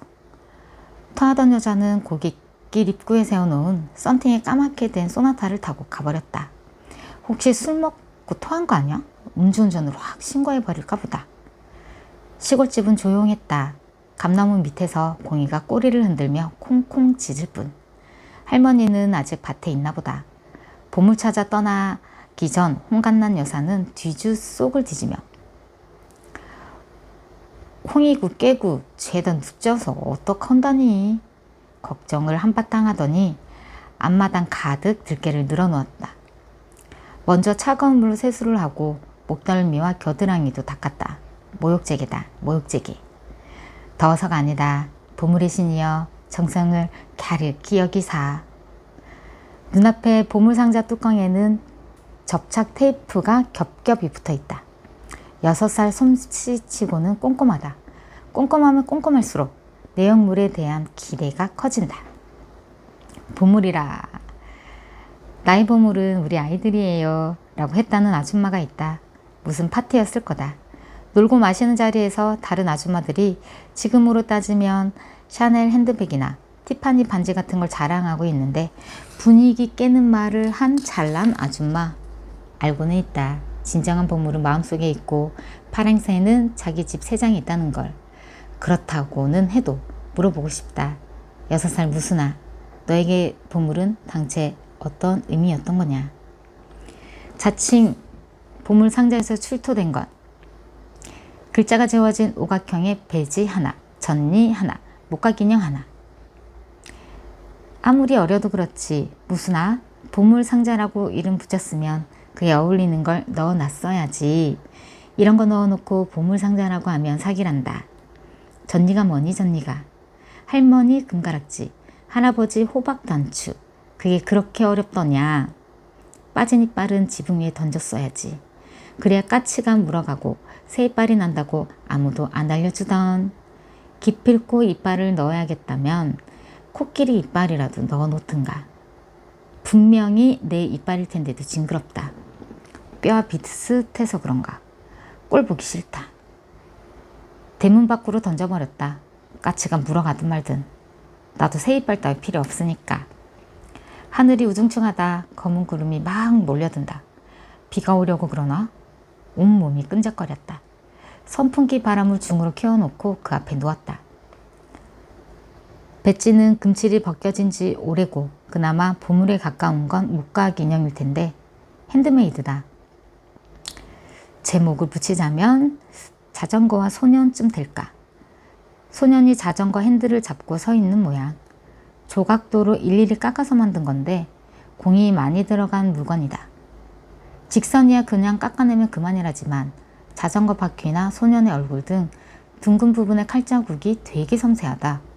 강무순의 미술적 재능이야. 보물지도에서 이미 탈로 났고 아무리 봐도 6살 꼬마가 만든 물건은 아닌데. 그렇다고 홍간난 여사가 강사나 강두용 할아버지가 만든 물건은 더더욱 아닐 테고. 바라던 바대로 6살 강무순은 보물상자 속에 남의 물건을 집어넣긴 한 거다. 그게 고려청자도 아니고 금비녀도 아니라는 게 함정. 바보용도 뱀도 그저 우연이었던 거다.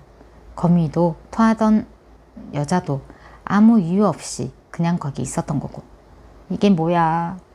저주는 잔뜩 받았는데 피라미드 안은 텅 빈. 텅 빈 거하고 뭐가 달라? 복선을 깔았으면 반전이 있어야 하고 개고생을 했으면 보물이 나와야지. 아, 그야말로 다임개수리로다. 졸음이 쏟아진다. 낮잠은 안 잔다고 했는데 보물 찾기가 고됐던 거다. 잠이 드는 순간의 이미지는 꿀과 같다. 찐득한 꿀을 한 숟가락 펐을 때 꿀이 줄줄 흐르다가 점점 가늘어지고 나중에는 똑똑 떨어져 방울치다가 마침내 끊기는 것. 정신은 그렇게 아득해지는데 네가 사람이냐? 벼락 같은 소리에 정신을 차려보니 홍갓난 여사가 마당에 서서 씩씩댄다.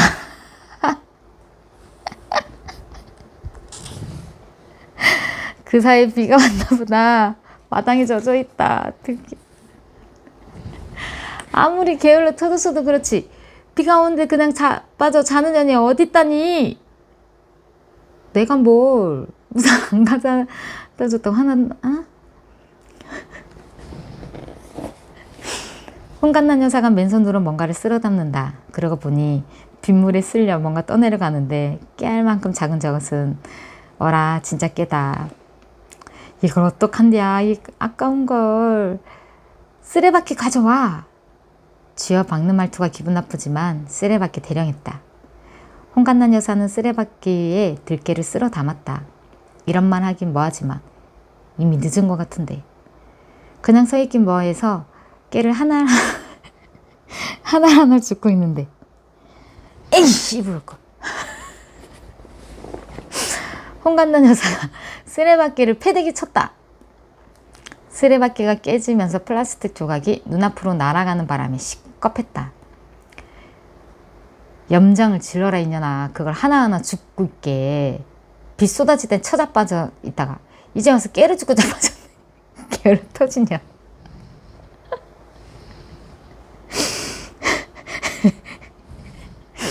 (2년) 전년이야 80 넘은 할머니가 하면 욕도 아니라지만 이 아까운 걸 들깨 한 말 하려면 얼마나 애를 써야 하는지 니깎게 알긴 아냐? 이 썩을 년아? 모른다. 내가 왜 그거 알아야 하는데. 저리 비켜 이 년아. 나를 미쳐낸다. 언어폭력에 의한 물리적 폭력. 빌어먹을 것들. 왜 저런 거 떼놓고 가서 내 속 썩이는지 원. 누구 뭐 있고 싶어서 있는 줄 알아? 참다 못해 한마디 했더니 있기 싫으면 가. 누가 말려? 알았어 갈게. 가면 될 거 아니야. 짐이라도 싸고 마고 할 것도 없다. 옷 몇 가지 배낭에 구겨놓고 나왔더니 할망구가 코웃음을 친다. 아이고 무서워라. 무서워 죽겠네. 어디서 유세를 떨고 자빠졌어 망할려니. 네네 안녕히 계세요. 2번 다시 보지 맙시다. 2번 다시 오기만 해봐라. 망할 할망구. 한마디도 안 진다. 분노를 가득 담아 대문짝을 걷어찼다. 비온 뒤라 개구리들이 신났다. 사방팔방으로 점프하고 난리다. 개구리 한 마리가 내 종아리를 들이받고 널브러지는데 다른 때 같으면 기겁을 했겠지만 지금은 그까짓 거 참는다. 삼거리 바보용도 상관없다. 공기 집자고 하면 버스 올 때까지 놀아주지 뭐. 깨달았다. 분노는 공포를 제압한다. 무식한 할망구. 말끝마다 2년 전이야. 나는 뭐 욕을 못해서 안 하는 줄 알아? 욕이라면 나도 남부럽지 않다고. 나이 대접을 해줬더니 말이야. 망을 한 번. 그러면 안 되지. 내가 누구 때문에 시골에 남았는데 인터넷도 안 되고 핸드폰도 안 던지는 이 깡깡촌에 50만 원? 그까지 50만 원 없어도 그만이다. 영원히 안녕입니다요. 다시 볼 일 없을 겁니다. 굿바이 포에버. 사요나라. 아 열받아. 아침마다 두들겨 깨우긴 하고 깨를 널고 가면 널고 간다고 말을 하던가. 그리고 그 깨가 내 깨야? 자기 깨지. 다행이다. 삼거리는 비어있다. 바보용의 공기놀이는 우천으로 취소되는 것이다. 1시간에 한 대꼴이라는 버스는 배차 시간이 어떻게 되나? 방금 전에 지나갔으면 1시간을 기다려야 한다는 소린데 시간표를 찾아봤는데 없다. 보통은 버스 정거장 옆에 붙여놓지 않나? 뭐 상관없다. 1시간이고 2시간이고 기다려주마. 때 오면 때 되면 오겠지. 깜짝아. 아무도 없는 줄 알았는데 삼거리 한 모퉁이 대문 없는 집 담벼락 앞에 아줌마가 쭈그리고 앉아있다. 꼼짝도 안 하고 앉아서 담벼락에 얼룩인 줄 알았다. 방금 전 바람에 옷자락이 펄럭이지 않았다면 끝끝내 얼룩인 줄 알았을 거다. 닌자가 따로 없다.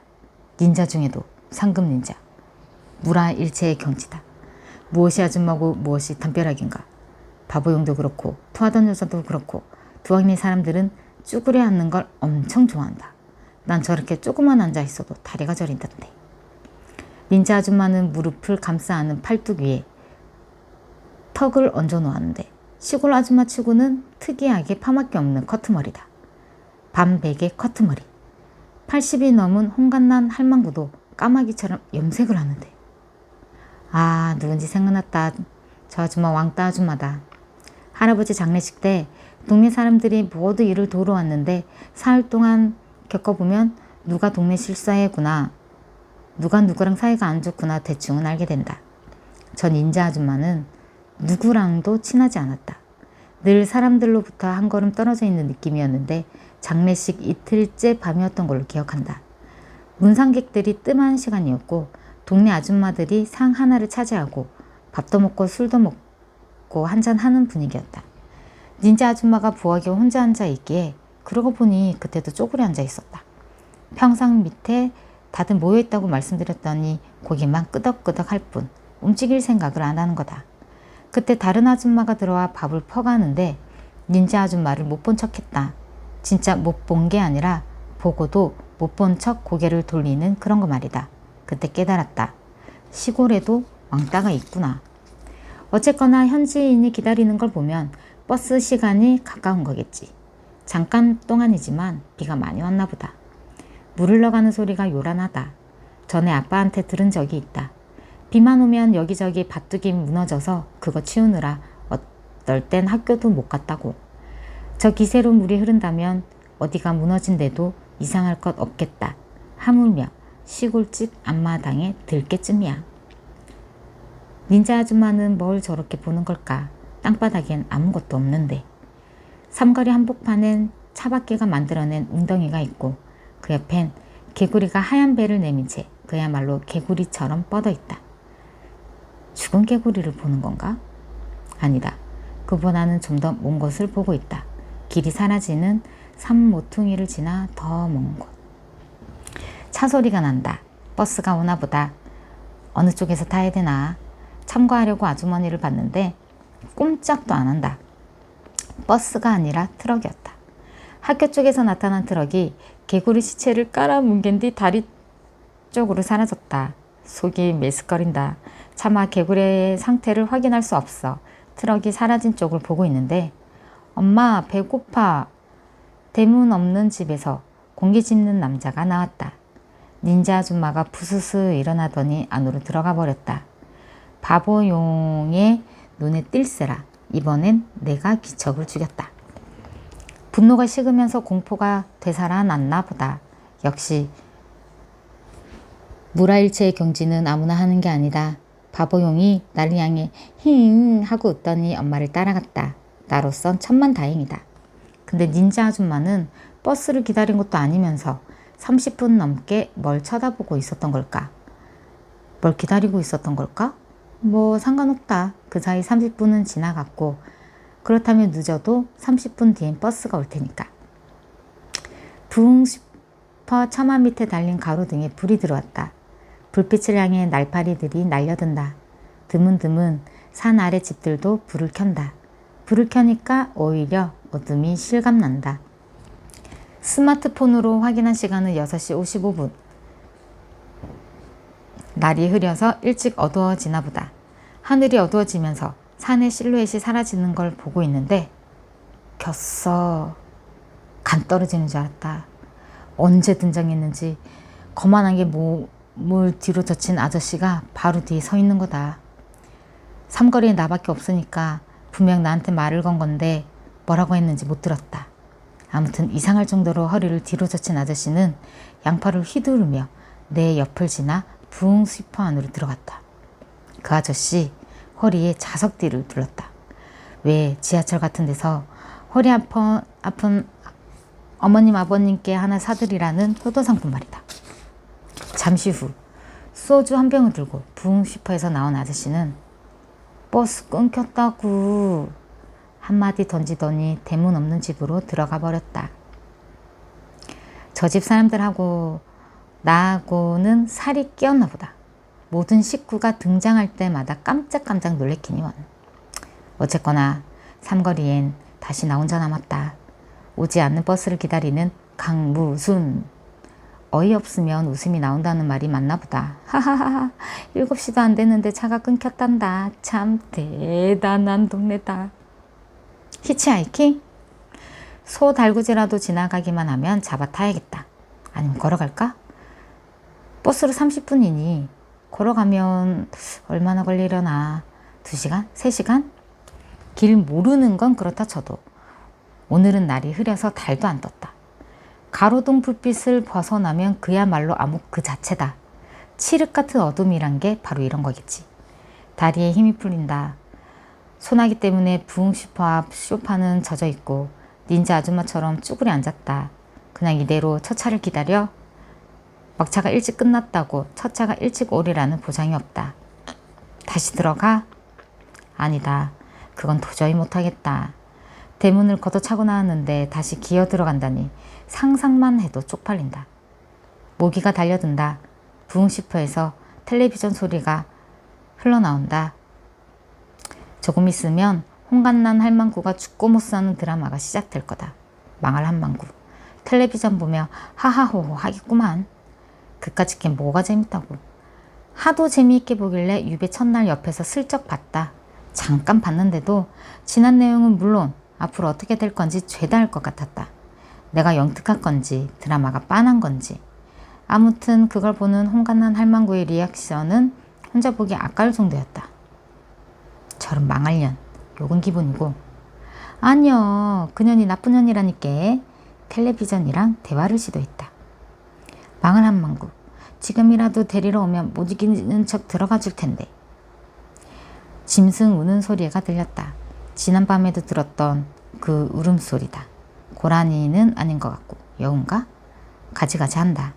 하긴 7시도 되기 전에 망차가 끊기는 마을인데 여우도 울고 그러겠지. 저 여우가 구미호래도 믿겠다. 야생동물 보호협회 같은데 신고하며 포상금 주려나? 그 여우 참 구슬프게도 운다. 알려나 모르겠다. 구미호는 사람 무덤을 파헤쳐 해골을 뒤집어 쓰고 제주를 넘는단다. 그렇게 죽은 사람으로 변해서 그 집에 찾아가서는 아무개야 아무개야 부르는데 그 소리에 대답하면 그 사람은 얼마 안 가 죽는다고. 그래서 한밤중에 누가 부를 때는 3번 이상 들은 다음에 대답해야 한단다. 미쳤다. 어쩌자고 무서운 생각을 시작했을까. 밝고 환하고 긍정적인 생각만 해도 모자란 판에 큰일이다. 어둠은 짙어지고 여우는 울고 모기는 달려들고 조금 있으면 부흥 슈퍼 사장님도 잠이 들 테고. 상상만으로도 숨이 막힌다. 젠장. 돌아오는 걸음걸이가 젠장이다 젠장. 대문을 들어서는데 홍간난 할망구는 보란듯이 대청마루에 앉아 저녁을 먹는 중이다. 오늘은 머위쌈을 우겨 넣는데 눈꼬리가 실룩거린다. 웃고 싶은 걸 참는 게 분명하다. 음흉한 할망구. 막차가 지나갔다는 걸 알고 있었던 거다. 그러니까 갈 테면 가라고 큰 소리 친 거겠지. 건다더니 내일 첫차 타고 갈 거야. 그때 일어나기나 허먼. 망할 한방구 한마디도 안 진다. 밥 먹어. 안 먹어. 싫으면 먹지 마라. 애호박 넣고 된장 찢었더니 장이 아주 달다. 많이 먹고 짜고 나라. 뭔 소리야? 발 뒤꿈치에 분노를 실어 쿵쾅거리며 사랑방으로 들어갔다. 어쩔 수 없이 하루도 묵게 됐지만 각방이다. 부부싸움 뒤 각방 쓰는 사람들 심정을 알겠다. 할아버지 목침을 베고 누웠다. 아, 배고프다. 배고픔을 잊기 위해 다른 생각을 해본다. 오늘 하루 사건 사고가 참 많았다. 바보 용을 만나고 등산을 하고 싸가지 없는 선글라스 여자도 만나고. 다른 생각을 해도 배고프다. 지금 우는 저 새가 소쩍 새인가 보다. 소시자가 배고픈 소쩍 새여. 오늘에서야 네 심장 정을 알겠구나. 소쩍새여 얼마나 배고팠니? 소쩍새여 네 밥부터 푸지 그랬니? 일일 드라마가 끝나고 곧바로 안방 불이 꺼졌다. 전기 밥솥에 밥이 딱 한 그릇 정도 남아있다. 애호박 넣고 지진 된장찌개가 달긴 달다. 씻으면서 봤더니 엉덩이까지 흙이 묻어 있었다. 여우 울음소리에 쫓겨 태각할 때 정신없이 뛰어오느라 흙이 튀는 줄도 몰랐다. 가방에서 갈아입을 옷을 꺼내는데 보물상자가 딸려 나왔다. 전니는 대문 밖으로 집어 던졌고 남아있는 배지와 목각 인형이 달그락거린다. 문 밖이 환했다. 스마트폰으로 확인한 결과 10시 13분. 할망구는 마당 한쪽 수도가에서 열무를 씻는다. 웬일이래? 아직까지 해와 똥구녕 소리를 안 하고? 처차는 아까 전에 갔다. 열무다발을 휙휙 흔들어 물기를 털어내는 홍간난 할망구는 입을 쭉 대더니 부에 나면 뭔 소리를 못한다니. 혼잣말인지 들으라고 하는 말인지 사과를 하려면 정식으로 하든가. 소금을 어디다 뒀더라? 엉뚱한 데만 찾기에 답답해서 마루 끝에 있는 소금 바구니를 손가락으로 알려줬다. 그렇다고 내가 할망구를 용서한 건 아니다. 할망구는 열무 켜켜이 소금을 뿌렸다.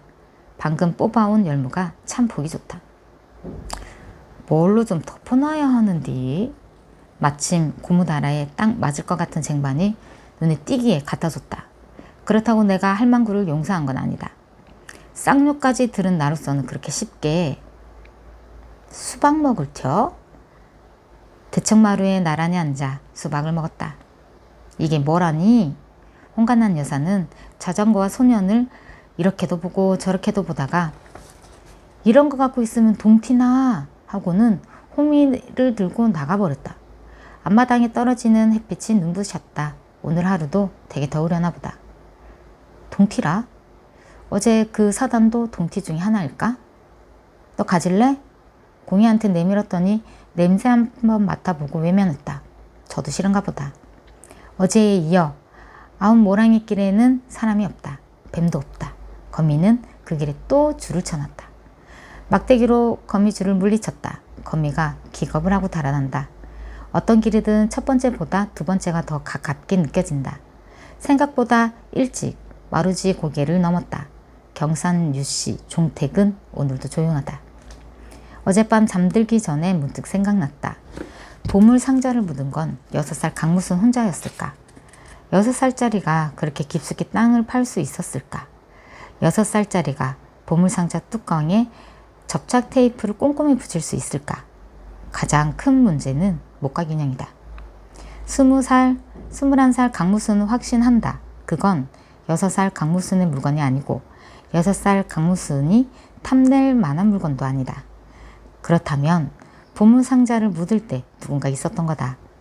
보물상자에 테이핑을 하고 땅을 판 누군가가.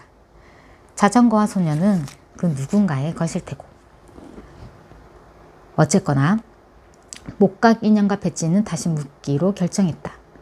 흑에게서 나온 것은 흑에게로, 카이사르의 것은 카이사르에게로. 이 더위에 무슨 똥개 훈련인가 싶다만 갖고 있을 수도 없고 버리자니 되게 찜찜하다. 홍간난 여사 말 맞다나 동티가 무서워서 그런 건 아니다. 나야 고등교육까지 배운 사람으로서, 더구나 남들보다 길게 공부하는 삼수생으로서 미신 따윈 무섭진 않다. 어젯밤에 구미호한테 쫓겨온 거? 그건 뭐. 자전거와 소년이 공산품이었다면 이 고생 안 한다. 미련 없이 버렸을 거다. 아궁이에 집어넣으면 그만이다. 근데 핸드메이드란 말이지. 일일이 깎고 다듬고 사포질을 해서 만든 수제품. 온갖 정성 들여 만든 목각 인형을 어째서 6살짜리와 함께 보물상자에 넣었는지 모르겠다. 버리긴 아깝고 갖고 있자니 찜찜한 그런 것이었으려나? 구구절절 눈물의 사연이 있나? 단순한 이벤트였을지도 모른다. 어쨌든지 15년 동안 안 찾아간 걸 보면 앞으로도 안 찾을 가능성이 크다. 그건 뭐 자전거와 소년의 운명인 거지. 1000년 지나 만년 지나 고대 유물로 발견될지도 모르는 거고. 이것저것 생각하다 보면 지금 나는 무엇을 위해 땅을 파고 있는 건가. 헛고생 장렬이구나 싶다만 어쨌거나 자전거와 소년이여 우리의 인연은 여기까지란다.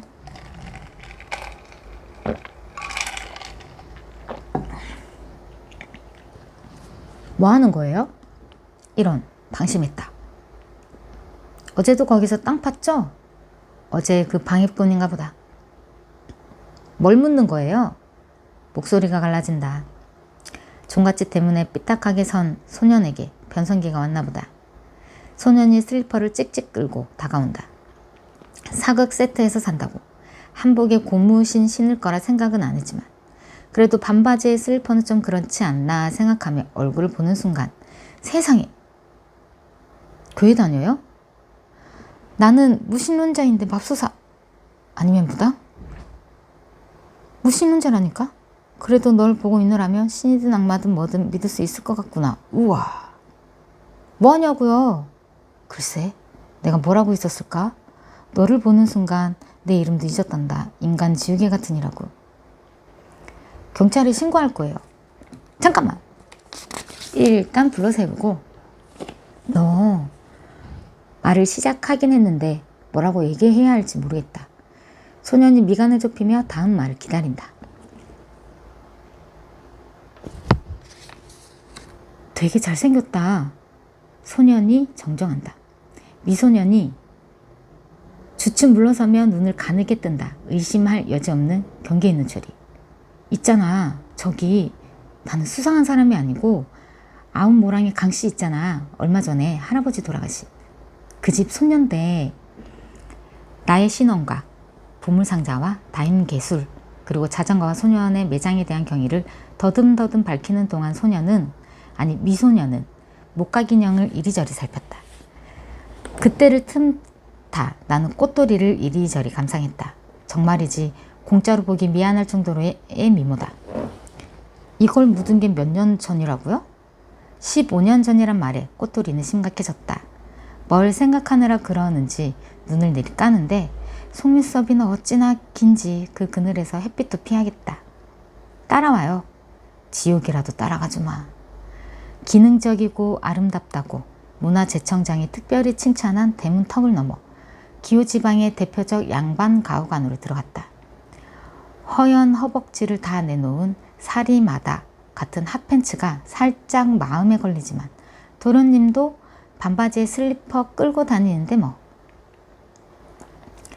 자, 경산유씨 종택이다. 사극이나 한국민속촌 같은 데서 본 걸 상상하면 된다. 조금 다른 게 있다면 사람의 손에 길들여졌다는 느낌이 강하다. 이게 바로 손때라는 거겠지. 대돌 위에 마루라든가 그 옆에 기둥이 반질반질하다. 또 하나 덧붙인다면 사람이 없어서 그런지는 몰라도 마당이 생각보다 넓다.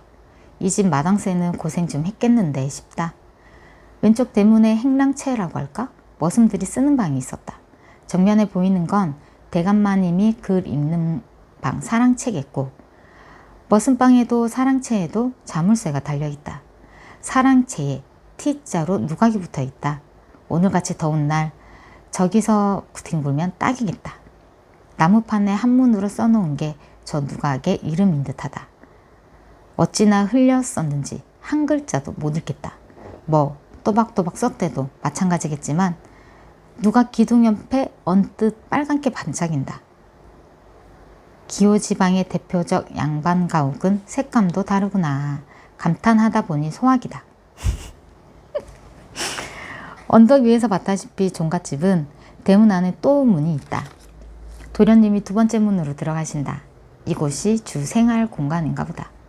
한옥마루에 텔레비전과 소파가 의외로 잘 어울렸다. 대들보에 달린 전등도 멋스럽다. 기둥마다 한문으로 뭐라 써놓았는데 역시 한 글자도 못 읽겠지만 되게 멋있어 보인다. 하얀 창호지에 꽃 모양의 문살, 문고리, 하다못해 벽에 걸어놓은 빗자루마저도 인테리어 소품 같다. 대돌 위에 저 보라색 슬리퍼는 이야, 우리 홍간난 여사 거랑 똑같잖아. 이상한 데서 감탄하는 동안 도련님은 또 안쪽 문으로 들어간다. 반대쪽에 더 이상 문이 없는 걸로 봐서 여기가 집의 가장 안쪽인가 보다. 여길 뭐라고 하더라? 별채? 아무튼 시집 가기 전 별당아 씨가 사월이랑 지내던 그런 곳이겠지? 마당 구경을 하려면 문을 3개나 지나야 하는 곳. 갇혀 사는 딸을 위해 별채의 정원은 특히 더 아름답게 만들었다는 이야기를 어디선가 들은 것 같다. 마당 한가운데 작은 연못이 있고 그 안에 하얀색 빨간색 연꽃이 몇 송이 있다. 연못가에는 바위를 쌓았다. 연못 주변에 풀과 나무가 들쭉날쭉 아무렇게나 서 있는 것 같은데 그게 또 멋스럽다. 하긴 이 집에 있으면 소화기마저도 지중해 풍으로 보이는데 뭐. 연보라색 꽃이 다글다글 붙어있는 저것은 나도 아는 꽃이다. 이름이 뭐였더라? 한박꽃? 한박꽃 냄새를 맡아보는데 끼익 귀에 거슬리는 소리가 난다. 도련님이 대문 옆에 서 있는 2쪽짜리 나무 문을 여는 소리다. 창고다. 바닥은 흙으로 되어 있고 입구를 제외한 벽마다 이중으로 선반을 달았는데 물건들이 빼곡하다. 찻상인지 밥상인지 조그만 상이 압도적으로 많다. 창문이 없는 창고는 어둡고 서늘해서 음침한 느낌이다. 질투심한 안방마님이 대감마님의 눈에 든 사머리를 가둬두고 내 인연 호통치기 딱 좋은 그런 분위기다. 도련님은 가장 구석진 곳 가장 안쪽에 있는 상자를 들고 나왔다. 상자 안에는 붓, 물감, 스케치북이 들어있었는데 그것들을 꺼낼 때마다 먼지가 폴폴 날린다. 한두 달 쌓인 먼지는 아닌 듯 싶다. 왜? 뭔데? 물어봐도 우리 꽃 같은 도련님은 어찌나 과묵하신지 대답 따윈 안 하신다. 채 잘생긴 놈들이란. 신문으로 싼 캠퍼스가 나오기에 그림인가 싶어 들여다보는데 만지지 마요. 톡 채간다. 그래 놓고는 제 딴에도 좀 미안했는지 툴툴대듯 말한다. 엄마 거예요. 엄마 거라서 뭐 보면 닳냐? 싸붙여주고 싶다만 저 얼굴에 대고 화를 내는 건 절대 불가능이다. 너네 엄마 화가야? 전에는. 지금은?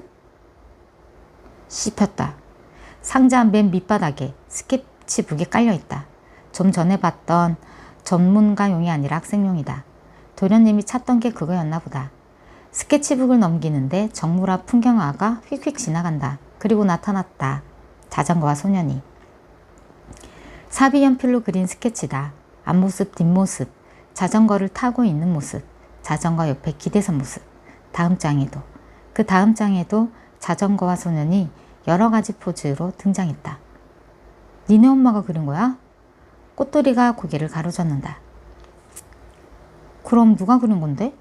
대답이 없다. 말하기 힘들면 관둬라. 계속해서 스케치북을 넘겼다. 유선이가 그린 거예요. 유선이가 누군데? 즉각적으로 나를 보는 꽃돌이. 정말 몰라? 그런 눈빛이다. 왜? 유명한 사람이야? 이 집 딸이요. 이 집 딸이 왜? 한 발 물러서는 도련님. 나를 빤히 쳐다본다.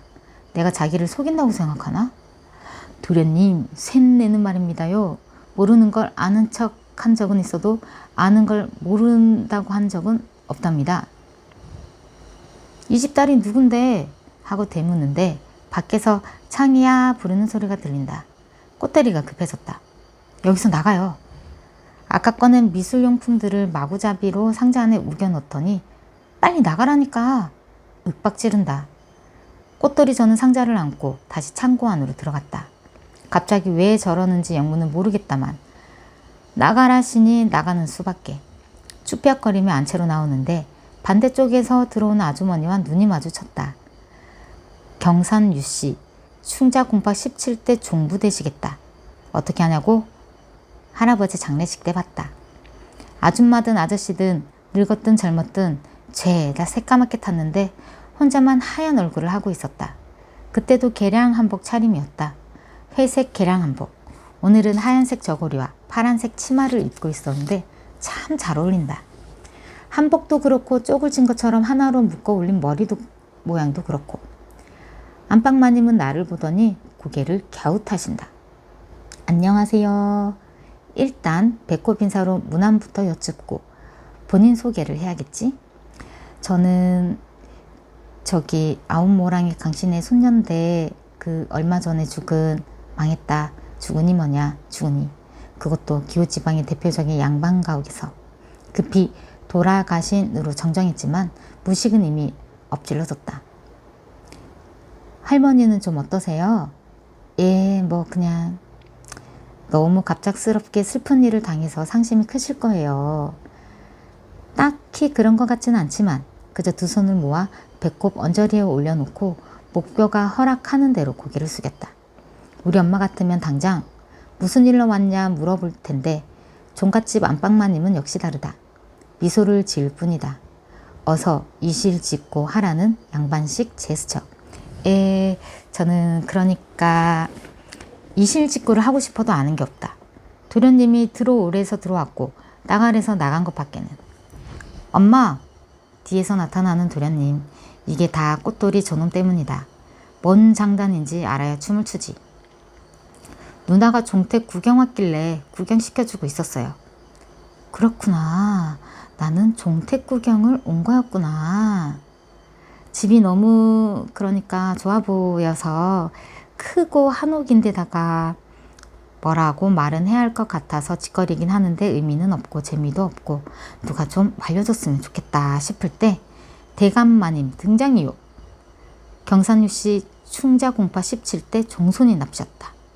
도련님은 어머니를 맞이할 때와는 달리 고개를 까딱할 뿐 눈도 안 마주쳤다.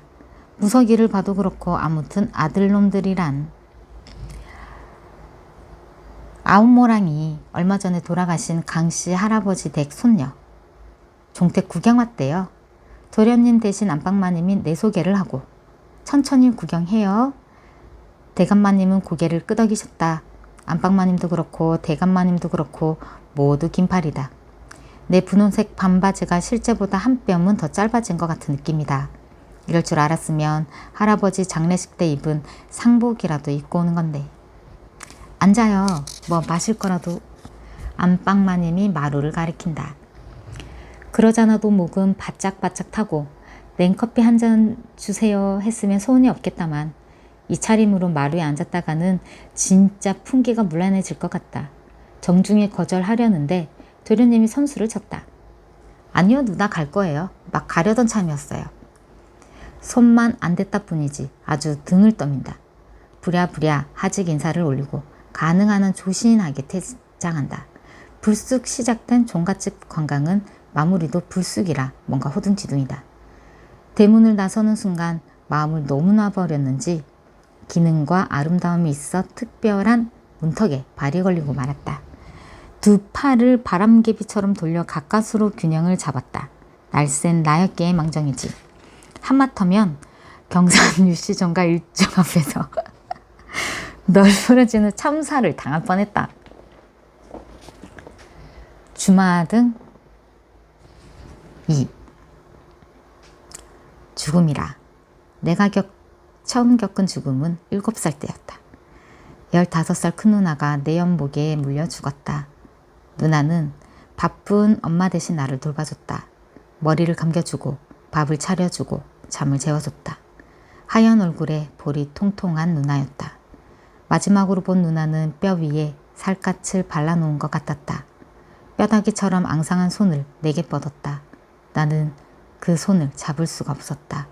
그 손을 잡으면 죽음으로 끌려 들어갈 것 같았다. 그 전까지는 나도 죽을 거라는 걸 믿지 않았다. 세상 모든 사람이 죽어도 나는 안 죽을 것만 같았다. 누나의 죽음은 나를 깨우쳤다. 언젠가 나도 죽으리라. 분명히 죽는 날이 오리라. 그 생각을 하면 숨이 가빠졌다. 공포스러웠다. 나이가 들면서 죽음은 차츰 익숙해졌다. 부모님을 비롯해 몇 명의 죽음은 직접 목격하기도 하고 장례식장에 가는 횟수가 늘어났다. 죽음은 특별한 일이 아니었다.